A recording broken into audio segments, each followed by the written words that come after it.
Hare Krishna, Krishna Krishna, Hare Rama, Rama Rama, Hare. All glories to Srila Prabhupada. Srimad Bhagavatam, chant 2, chapitre 3, verset 17. À chaque aurore et chaque crépuscule, le soleil écourte la durée de l'existence de tous les êtres, sauf de celui qui consacre son temps à s'entretenir du Seigneur, la source de toute heureuse fortune. Ce verset montre indirectement combien il est important d'employer la forme humaine à renouer le lien qui nous unit au Seigneur suprême par la pratique assidue du service de dévotion. Personne ne peut freiner la marche du temps, ainsi les heures comprises entre l'aurore et le crépuscule seront certes gaspillées si elles ne sont pas vouées à l'entendement des valeurs spirituelles. Tout l'or de la terre ne pourrait racheter ne serait-ce qu'une seule seconde de notre vie. Si l'être distinct, le jiva, se voit attribuer une forme humaine, c'est uniquement afin qu'il puisse réaliser sa nature spirituelle et découvrir la source du bonheur éternel. Tout être, et surtout l'homme, recherche le bonheur car celui-ci représente l'état naturel de l'âme distincte, mais c'est en vain qu'il le cherche dans le monde de la matière. De par sa nature propre, l'âme distincte est une étincelle spirituelle, un fragment du tout parfait et absolu, et elle connaît un bonheur parfait en accomplissement des activités spirituelles. Le Seigneur représente ce tout complet et spirituel, et son nom, sa forme, ses attributs et divertissements, son entourage et sa personnalité sont tous identiques à lui-même. Quiconque entre en contact avec l'un ou l'autre de ces divers aspects du Seigneur, par la juste voie du service de dévotion, voit pour lui s'ouvrir aussitôt la porte de la perfection. Ce qu'affirme le Seigneur dans la Bhagavad Gita, à qui marche sur cette voie, aucun effort n'est vain, nul bienfait acquis n'est jamais perdu, le moindre pas nous y libère de l'océan de la crainte matérielle. Tout comme une jonction intraveineuse d'un médicament puissant aura un effet immédiat sur tout l'organisme, les propos spirituels absolus qui se rapportent au Seigneur s'avèrent très efficaces lorsqu'ils sont injectés dans l'oreille d'un pur dévot du Seigneur. Celui qui réalise le message spirituel à travers l'écoute possède par là même une réalisation parfaite et totale, tout comme une seule branche d'arbre fleuri indique que l'arbre entier est en fleurs. Une telle réalisation amenée par le contact, même très bref, de pur bhakta, tel Sukadeva Goswami, nous prépare à une vie parfaite et éternelle. Aussi le soleil ne peut-il dérober les jours du pur bhakta, puisque celui-ci se consacre constamment et avec dévotion au service du Seigneur, purifiant ainsi son existence. La mort indique la contamination matérielle chez l'être distinct éternel, et c'est uniquement à cause de cette maladie que ce dernier subit le joug de la naissance, de la maladie, de la vieillesse et de la mort. La voie matérialiste qui s'attache aux actes de vertu, comme la charité, se trouve recommandée. Les dons charitables à l'endroit de personnes qualifiées assurent la prospérité dans la vie prochaine. Aussi, les actes de charité doivent-ils être destinés aux brahmanas. Une somme d'argent offerte à un non-brahmana, c'est-à-dire à un homme dénué de qualité brahmanique, est retournée telle quelle dans la vie suivante. Offert à un brahmana à demi instruit, le don sera alors remis en double, et des centaines de milliers de fois s'il est fait au bénéfice d'un brahmana pleinement qualifié. Quant à l'argent que l'on donne à un Veda Paraga, à celui qui a parfaitement réalisé la voie des Védas, il nous sera rendu en quantité illimitée.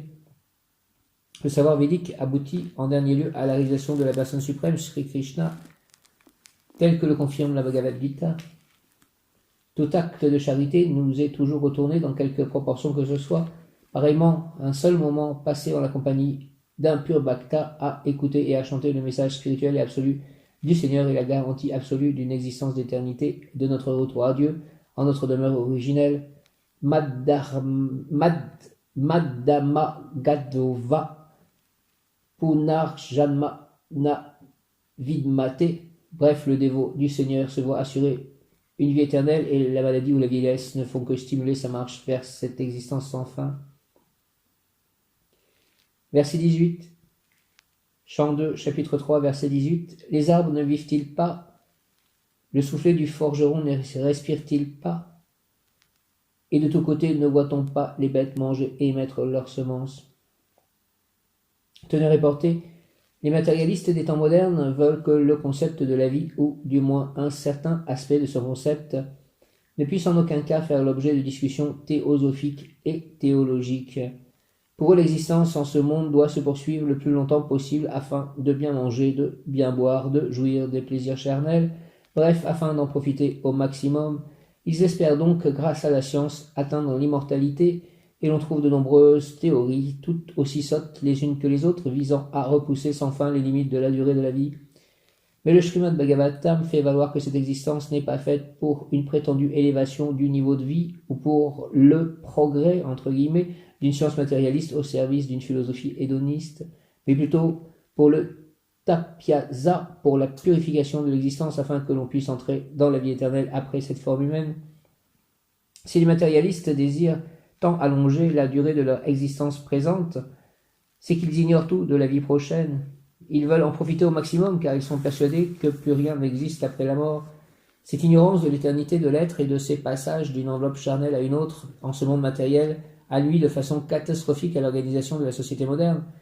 Il en découle de nombreux problèmes que l'homme d'aujourd'hui n'a réussi qu'à multiplier en essayant de les résoudre de diverses façons. En effet, tous ces efforts n'ont contribué qu'à aggraver le mal, car même si la science peut prolonger la vie au-delà d'une centaine d'années, cela n'implique pas pour autant que la civilisation en sera plus évoluée. Le Bhagavatam révèle que certains arbres peuvent vivre des centaines et des milliers d'années. À Vrindavana, par exemple, au lieu nommé Imlitala, il y a un tamarinier que l'on dit exister depuis l'époque de Krishna. Et au jardin botanique de Calcutta se trouve un banyan qui a plus de 500 ans. De fait, on peut voir de tels phénomènes dans le monde entier. D'autre part, Swami Sankaracharya n'a vécu lui que 32 années et Sri Chaitanya 48. Est-ce dire que la longue vie de ces arbres vaut davantage que celle de Sankara ou de Chaitanya? Une existence qui s'éternise mais que n'enrichit aucune spiritualité n'a pas en soi beaucoup de valeur. Certains douteront peut-être que les arbres soient dotés de vie du fait qu'ils ne respirent pas à la manière des hommes, mais des hommes de science comme Bose ont depuis longtemps démontré que le règne animal est animé de vie. Les signes visibles de la respiration ne constituent donc pas un facteur essentiel à la vie. Le Bhagavatam va même jusqu'à donner l'image d'un soufflet de forge qui, malgré sa bruyante respiration, n'en est pas pour autant doté de vie. Les matérialistes avanceront qu'on ne saurait comparer l'existence d'un homme à celle d'un arbre, car ce dernier ne peut jouir de la vie à la manière de l'homme, qui, lui, peut savourer des plats succulents et avoir des rapports sexuels.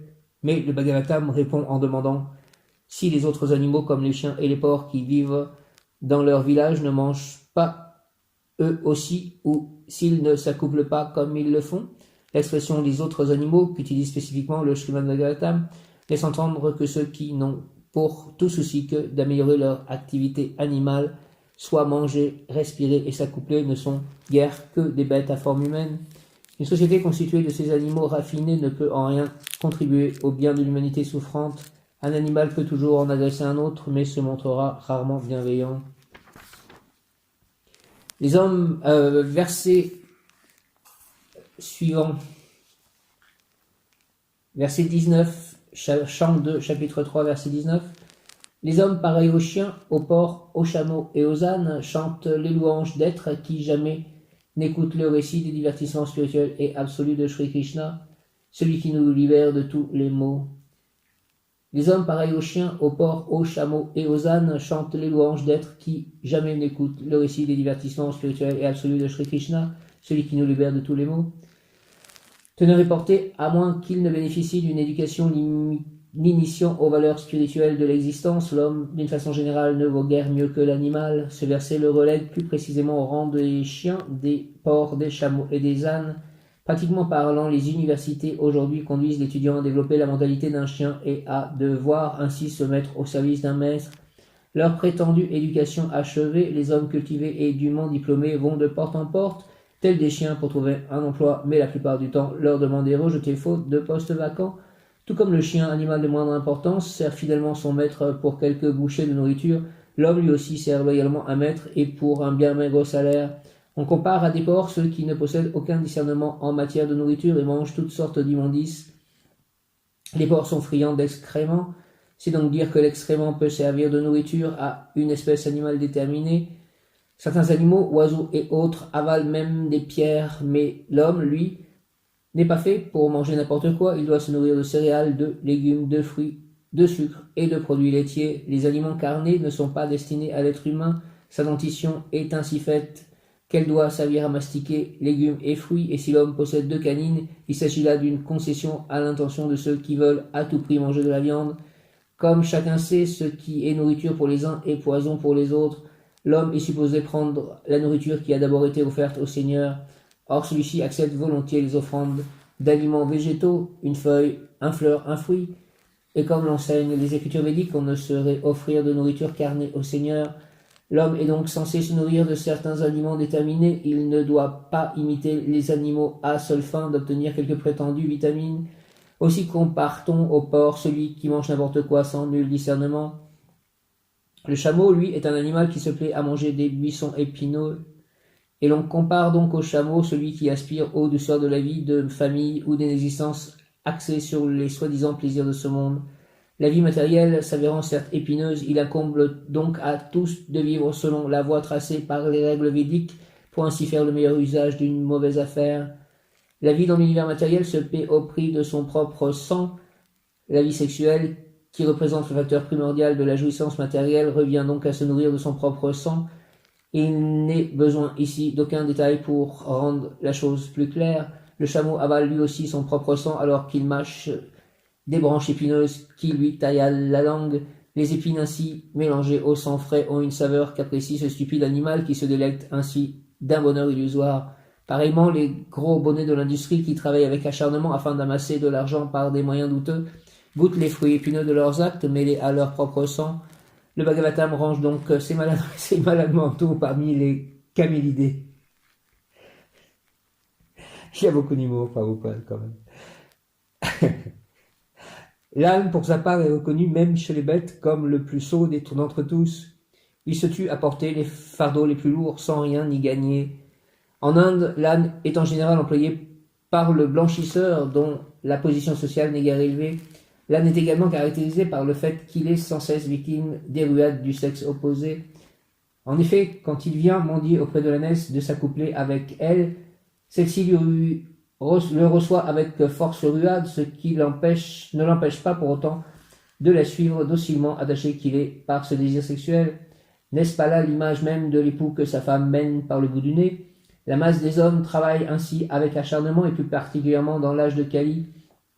Ils peinent à des tâches destinées en fait aux ânes, portant de lourds fardeaux, ou comme en Inde, tirant tela et pousse-pousse. Voilà donc où mène le progrès de notre civilisation. Il a réduit l'homme à peiner comme un âne. Celui qui travaille dans les ateliers et les grandes usines doit lui aussi vivre comme une bête de somme, et après sa journée de dur labeur, le pauvre ouvrier rentre chez lui pour se faire fustiger par sa femme qui non seulement rejette ses avances en vue de rapports sexuels, mais le harcèle en plus pour d'innombrables problèmes domestiques. Comme nous l'avons vu, le Srimad Bhagavatam n'exagère en rien lorsqu'il range la masse des hommes dénués de toute réalisation spirituelle parmi les chiens, les porcs, les chameaux et les ânes. Les dirigeants de telles masses ignorantes sont peut-être très fiers de se voir honorés par un si grand nombre de chiens et de porcs. Mais cela n'a en fait rien de très flatteur. Le Bhagavatam déclare ouvertement que celui qui n'éprouve aucun intérêt pour être éclairé dans la science de Krishna serait-il l'un de ses dirigeants placé à la tête de pareils chiens et porcs, se range lui aussi parmi les animaux et rien de mieux. Peut-être verra-t-on en lui un animal puissant et fort ou une très grosse bête, mais il n'en reste pas moins qu'à cause de son athéisme, le Srimad Bhagavatam ne l'élèvera jamais au rang des hommes. En d'autres mots, ces dirigeants athées placés à la tête d'hommes pareils à des chiens et des porcs ne sont que des animaux plus gros avec des caractéristiques bestiales davantage accentuées. Verset 20, chant 2, chapitre 3, verset 20. Celui qui n'a jamais entendu le récit des exploits et prouesses de Dieu et qui n'a jamais chanté à voix haute les hymnes qui honorent le Seigneur et d'y posséder des oreilles semblables au trou de la tête d'un serpent et sa langue ne vaut guère mieux que celle des grenouilles. Teneur et portée, le service de dévotion offert au Seigneur se pratique en faisant usage de chaque partie du corps. C'est ainsi que s'exprime la puissance dynamique et purement spirituelle de l'âme. Le bhakta s'engage donc totalement dans le service qu'il offre au Seigneur. Ce service de dévotion devient possible lorsque les sens ont été purifiés au contact du Seigneur. On peut alors le servir en faisant usage de tous les sens.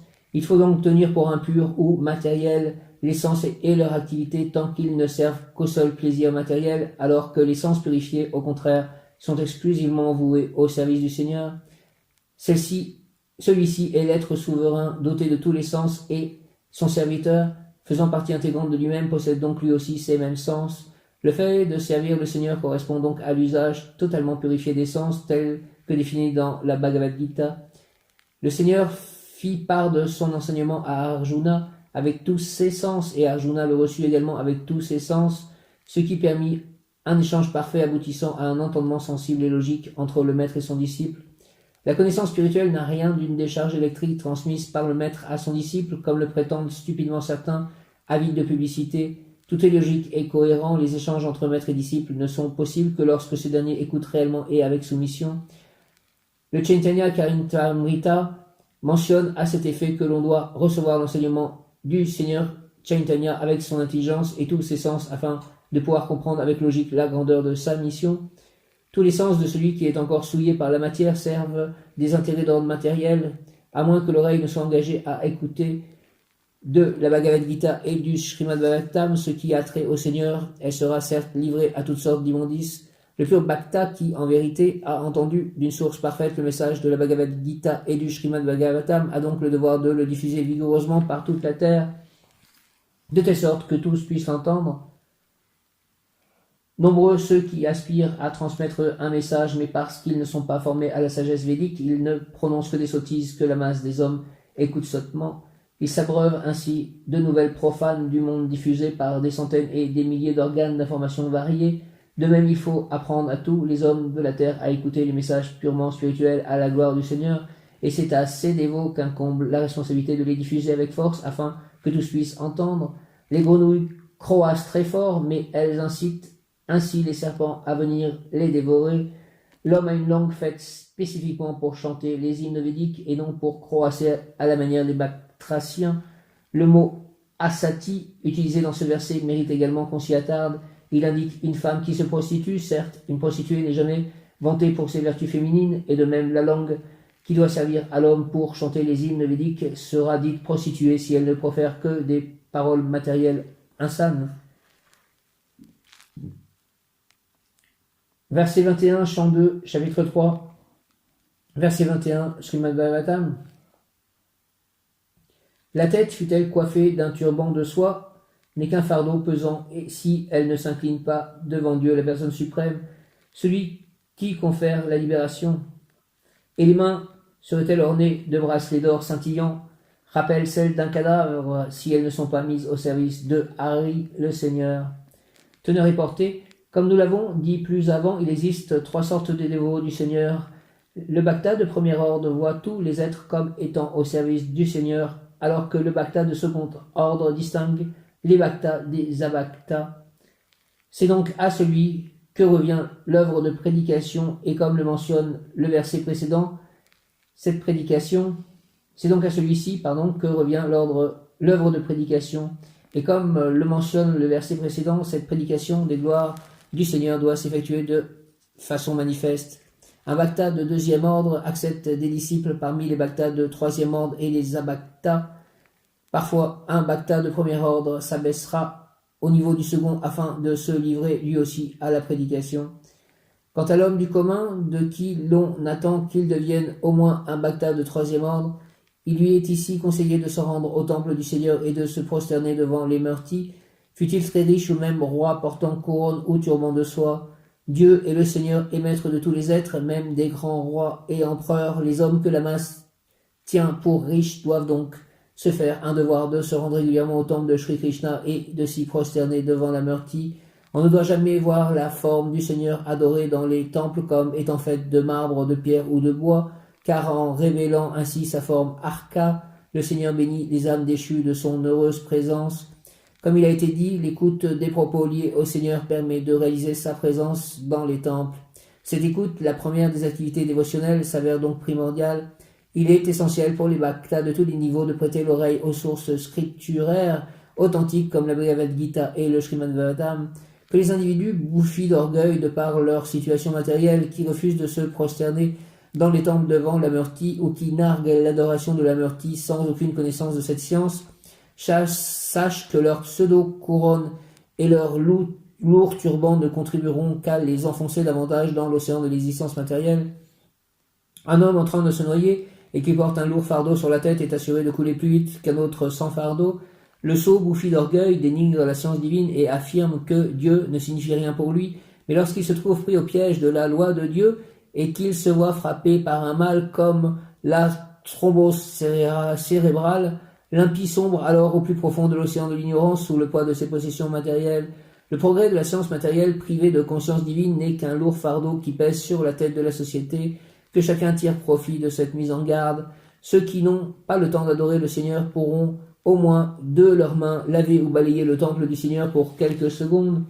Maharaja Prataparuda, un très puissant roi d'Orissa, était toujours pris par les lourdes responsabilités que lui imposait la régence de l'État, mais il se faisait un devoir de balayer le temple de Jagannatha à Puri une fois l'an, pendant la célébration d'une fête en l'honneur du Seigneur.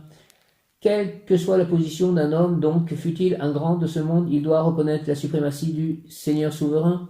Cette conscience divine l'aidera jusque dans sa prospérité matérielle. La soumission de Maharaja Prataparudra devant Sri Jagannatha fit de lui un roi si puissant que même le grand Patan de l'époque n'eût pu envahir l'Orissa. Enfin, Sri Chaitanya accorda sa miséricorde au roi qui avait reconnu la suprématie du Seigneur et maître de l'univers. Ainsi même l'épouse d'un homme riche, serait-elle parée de bracelets d'or scintillants, devra s'offrir au service du Seigneur. Verset 22, chant 2, chapitre 3, Srimad Bhagavatam. L'œil qui jamais ne contemple les diverses représentations de Vishnu, la personne suprême, soit son nom, sa forme, ses attributs, est comparable à celui qui orne une plume de pan et les jambes qui ne se dirigent jamais vers les saints pèlerinages où l'on a souvenir du Seigneur sont telles des troncs d'arbres. Tenez reporté, la voie de l'adoration de la Murti est grandement recommandée, surtout pour ces bhaktas qui assument la charge d'une famille. Autant que possible, tous les shastras doivent, sous la direction du maître spirituel, instaurer chez eux le culte de la Vishnu Murti, et plus particulièrement les formes de Radha Krishna, Lakshmi Narayana, Sita Rama ou toute autre forme du Seigneur comme celle de Narasimha, Varaha, Goranitai, Matsya, Kurma, Salagrama Sila, et ou des formes de Vishnu telles Trivikrama, Kesava, Achyuta, Vasudeva, Narayana et Damodara comme l'affirment les Vaishnava Tantra ou les Puranas. Toute la famille devra ainsi adhérer avec rigueur aux règles d'adoration prescrites par l'Arkana Vidi. Dès l'âge de 12 ans, les enfants doivent recevoir l'initiation spirituelle d'un maître authentique et participer avec les autres membres de la famille au service qu'ils offrent chaque jour au Seigneur depuis l'aube à 4 heures jusqu'au soir à 22 heures, avec la célébration du Mangala Arati, Niranjana, Arkana, Puja, Kirtana, Srigara, Boga, Vaikali, Sandhya Arati, Pata, Boga le soir, Sayana Arati et ainsi de suite.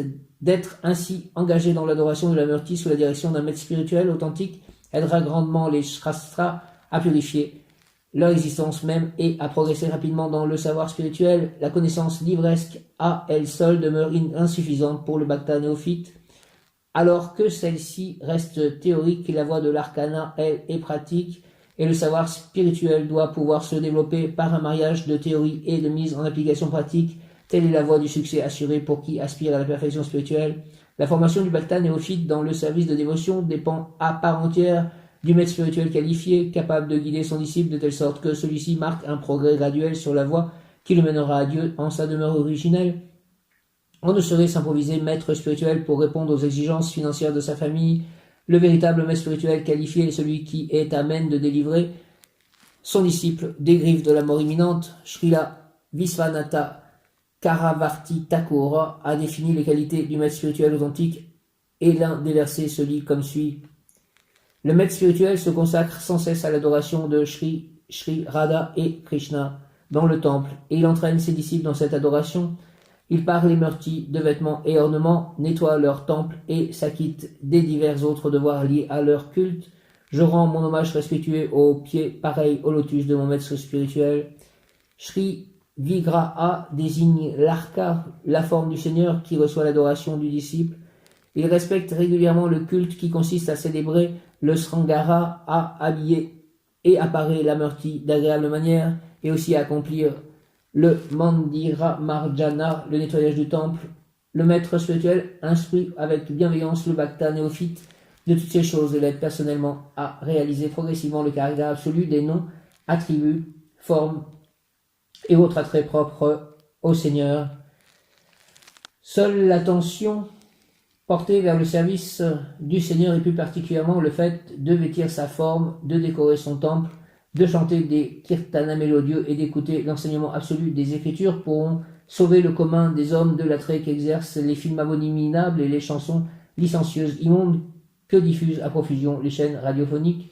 Si l'on ne peut avoir un temple au foyer, il faut alors se rendre dans un autre temple où sont régulièrement accomplies toutes les cérémonies déjà mentionnées, se rendre ainsi en un lieu où vivent des bhaktas et y contempler les formes richement parées du Seigneur dans un temple superbement décoré, infuse naturellement dans le mental du profane une inspiration des plus spirituelles. L'on devra en outre se rendre à Vrindavana, dans ces temples où l'accent est mis sur l'adoration de la Murti. Jadis, tous ceux qui possédaient quelque fortune, rois ou riches marchands, faisaient ériger de ces temples sous la direction des dévots du Seigneur qualifiés comme les 6 Goswamis, et chacun se doit de profiter de ces temples et des célébrations ayant lieu en divers endroits de pèlerinage en marchant sur les traces des grands bhaktas. L'on ne doit pas se rendre en de tels lieux sanctifiés et dans ces temples dans le but de faire du tourisme. Il faut plutôt visiter ces endroits qu'ont rendu sacrés et immortels les divertissements spirituels du Seigneur et s'y faire guider par des hommes qualifiés, versés dans la science divine. Tel est l'anavarna. Le mot anu signifie suivre. Mieux vaut donc suivre l'enseignement d'un maître spirituel authentique, même lorsqu'il s'agit de se rendre dans les temples et les lieux de pèlerinage.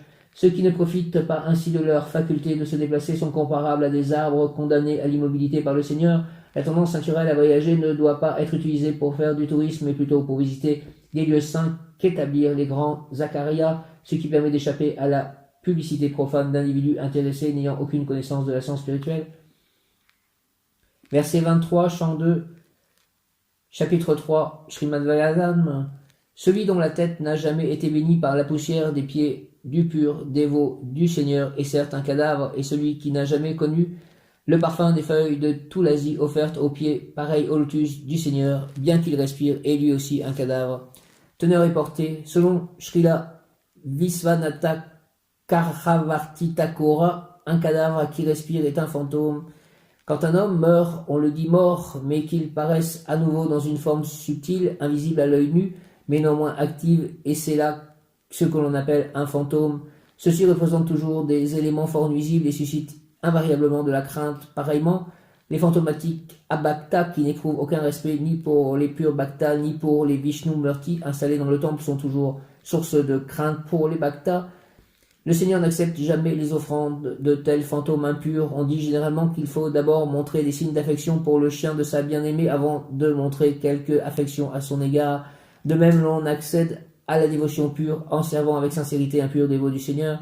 La première condition requise pour atteindre au service de dévotion sera donc de devenir le serviteur d'un pur bhakta, et c'est là ce qu'indique l'expression « être béni par la poussière des pieds pareil au lotus d'un pur bhakta, qui est lui-même le serviteur d'un autre bhakta ».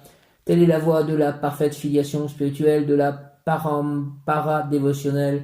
Lorsque le Maharaja Rahugana s'enquit auprès du très saint Jada Bharata de la voie par laquelle il était parvenu au niveau de la parfaite libération, celui du Paramahansa, le sage fit cette réponse. Au roi Radhugana, sache que l'on n'accède jamais à la perfection du service dévotionnel, soit le niveau de Paramahansa par l'austérité, par l'adoration prescrite dans les Védas, par le fait d'embrasser l'ordre du renoncement, d'accomplir les devoirs de la vie familiale par le chant des hymnes védiques ou l'accomplissement de rudes ascèses sous un soleil brûlant, dans l'eau glacée ou devant un feu ardent. On n'y atteint que si l'on a été béni par la poussière des pieds de grands bhaktas. En d'autres termes, Sri Krishna appartient à ces dévots qui l'aiment d'un amour pur et inconditionnel, et eux seuls sont donc à même de donner Krishna à un autre bhakta.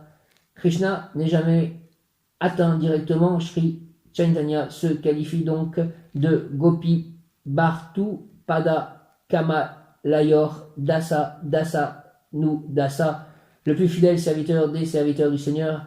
qui est la vie même des gopis de Vrindavana. Et certes, un pur bhakta n'approche jamais le Seigneur directement, mais s'efforce toujours de satisfaire le serviteur du Seigneur, ce qui a pour effet de le satisfaire, et c'est alors seulement qu'il est donné au bhakta d'apprécier la saveur des feuilles de Tulasi posées sur ses pieds pareils au lotus. Le Brahma Samhita révèle que le Seigneur n'est jamais atteint par une vaste érudition en matière d'écriture védique, mais que ses purs dévots l'approchent sans mal.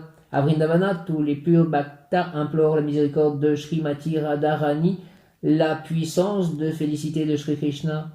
Srimati Radharani est l'équivalent féminin et compatissant du tout suprême et absolu, correspondant à la perfection de la nature féminine de ce monde. Par suite, la miséricorde de Radharani est-elle très accessible pour les bhaktas sincères, et il suffit qu'elle présente un tel bhakta à Sri Krishna pour que celui-ci le prenne aussitôt en sa compagnie. Pour conclure, il faut donc montrer plus d'intérêt à recevoir la miséricorde du bhakta que celle du Seigneur lui-même directement. Il en résultera que par la grâce du bhakta, l'attrait naturel pour le service du Seigneur sera ravivé. Verset 24, chapitre 3, chant 2. Après s'être absorbé dans le chant du Saint-Nom du Seigneur, celui dont les poils se sont dressés et les larmes ont jailli sous l'effet de l'extase, mais dont le cœur ne connaît aucune transformation, on lui dit avoir un cœur bardé d'acier. Après s'être absorbé dans le chant du Saint-Nom du Seigneur, celui dont les poils se sont dressés et les larmes ont jailli sous l'effet de l'extase, mais dont le cœur ne connaît aucune transformation, on lui dit avoir un cœur bardé d'acier. Tenez reporté, il est précieux de noter que les 3 premiers chapitres du 2e chant du Srimad Bhagavatam présentent un développement progressif du service de dévotion. Le premier chapitre met l'accent sur les purs premiers pas dans le service de dévotion qui permettent d'atteindre à la conscience divine par la voie du chant et de l'écoute, et il offre aux néophytes une conception élémentaire de la personne suprême dans sa forme universelle. Concevoir ainsi Dieu de façon élémentaire à travers les manifestations matérielles de ses énergies donne de spiritualiser le mental et les sens et de fixer progressivement ses pensées sur Sri Vishnu, le suprême, présent en tant qu'âme suprême dans le cœur de chacun et partout ailleurs, soit dans chaque atome de l'univers matériel. C'est également en ce sens qu'agit la méthode dite Panka Upasana, laquelle préconise 5 attitudes intérieures pour les hommes dans leur masse.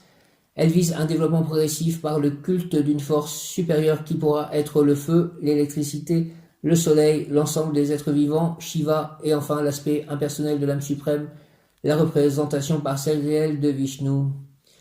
Le 2e chapitre a donné de ces derniers une description élaborée, mais le 3e chapitre lui recommande l'étape suivante, celle du service de dévotion pure.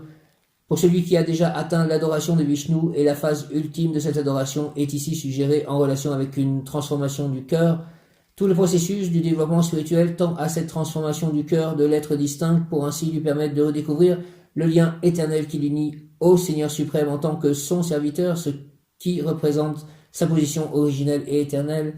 Le progrès dans le service de dévotion et la transformation du cœur se révèlent par le renoncement graduel au plaisir matériel que donne l'impression illusoire de régner en maître sur la nature matérielle, ainsi que par une plus forte inclination à offrir au Seigneur un service d'amour. La Vidhi Bhakti, le service de dévotion réglé et accompli par les diverses parties du corps, soit les yeux, les oreilles, le nez, les mains et les jambes, tels que mentionnés plus haut, et ici souligné en liaison avec le mental qui est responsable de toutes les actions accomplies par celle-ci.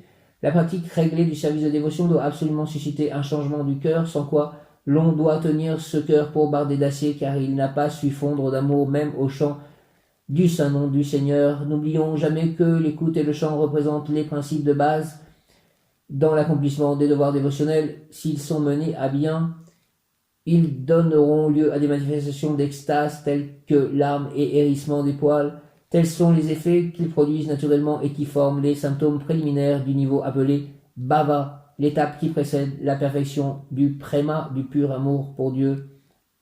Selon le Sandarbha, si malgré la pratique assidue du chant et de l'écoute du Saint-Nom du Seigneur, cette transformation se fait attendre, nous devons seulement y voir le résultat d'offenses commises.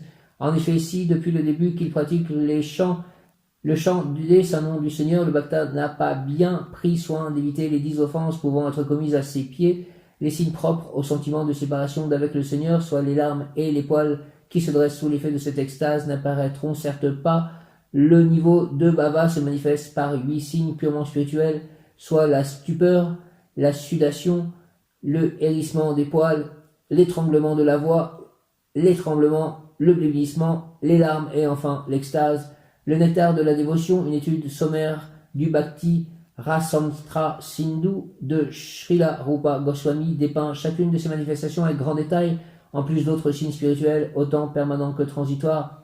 Srila Visvanatha Chakravarti Thakura a fait une étude critique très profonde de toutes ces manifestations de Bhava, dénonçant ainsi certains néophytes sans scrupules qui cherchent à imiter les signes d'extase mentionnés plus haut, avant pour recueillir quelques vaines glorioles, ce que Srila Rupa Goswami a lui aussi condamné très sévèrement. En effet, certains bhaktas matérialistes du nom de Prarthasajiya se plaisent à imiter les 8 manifestations d'extase mentionnées plus haut, mais la supercherie de ces prétendus bhaktas est facilement mise à jour lorsque l'on voit combien ils sont esclaves d'attachements illicites. Posséderaient-ils toutes les apparences d'un bhakta? Ceux qui s'adonnent au tabac, aux boissons enivrantes et à des relations illicites avec le sexe opposé ne peuvent connaître les manifestations d'extase qui furent mentionnées précédemment. Ils les imitent parfois volontairement et c'est la raison pour laquelle Srila Visvanatha Chakravarti accuse ces simulateurs de posséder des cœurs de pierre. Il leur arrive même parfois d'être touchés par ce reflet de manifestations spirituelles, mais à moins qu'ils ne renoncent à leurs habitudes illicites, ils n'ont pas la moindre espoir d'accéder à la réalisation spirituelle. Quand Sri Chaitanya fit la rencontre de Srila Ramananda Raya de Kavor sur les berges de la Godavari, le Seigneur déploya tous les signes de l'extase, mais à cause de la présence de certains brahmanas abhaktas qui constituaient la suite de Raya, le Seigneur réprima ces symptômes. Parfois donc, en raison de circonstances particulières, il demeure dissimulé même chez les bhaktas de premier ordre. Par suite, le bhava authentique et permanent se manifeste sans équivoque dans l'anéantissement des désirs matériels, dans l'utilisation de chaque instant pour le service d'amour sublime offert au Seigneur, dans l'ardent désir de louer constamment le Seigneur, dans l'attrait pour vivre là où le Seigneur a vécu, dans le renoncement total aux joies matérielles et dans l'humilité. Celui qui a développé toutes ces qualités spirituelles se situe véritablement au niveau du bhava, contrairement aux simulateurs, au cœur de pierre, aux bhaktas matérialistes. Le processus entier peut se résumer ainsi. À un stade avancé, le bhakta qui chante les saints noms du Seigneur sans commettre la moindre offense et qui se montre l'ami de tous goûte véritablement au plaisir spirituel de louer le Seigneur. Les fruits d'une telle réalisation paraissent alors à travers l'anéantissement total des désirs matériels et le développement des autres qualités spirituelles mentionnées ci-dessus. Les néophytes, parce qu'ils se situent au plus bas niveau du service de dévotion, sont invariablement marqués par l'envie, tant et si bien qu'ils créent de toutes pièces leurs propres règles dévotionnelles et négligent la voie tracée par les Acharyas. Ferait-il mine de chanter constamment le saint nom du Seigneur, sa saveur tout spirituelle, leur reste inconnue? Aussi leurs simulacres de larmes, de sudation, de perte de conscience et de tremblements d'extase sont-ils condamnés? Ils peuvent toutefois entrer au contact d'un pur dévot du Seigneur et rectifier leurs habitudes malsaines, sans quoi leur cœur restera de pierre, insensible à tout remède. Une évolution parfaite et complète sur la voie qui mène à Dieu, à notre demeure originelle, repose sur l'enseignement des Écritures révélées, transmis par un bhakta réalisé.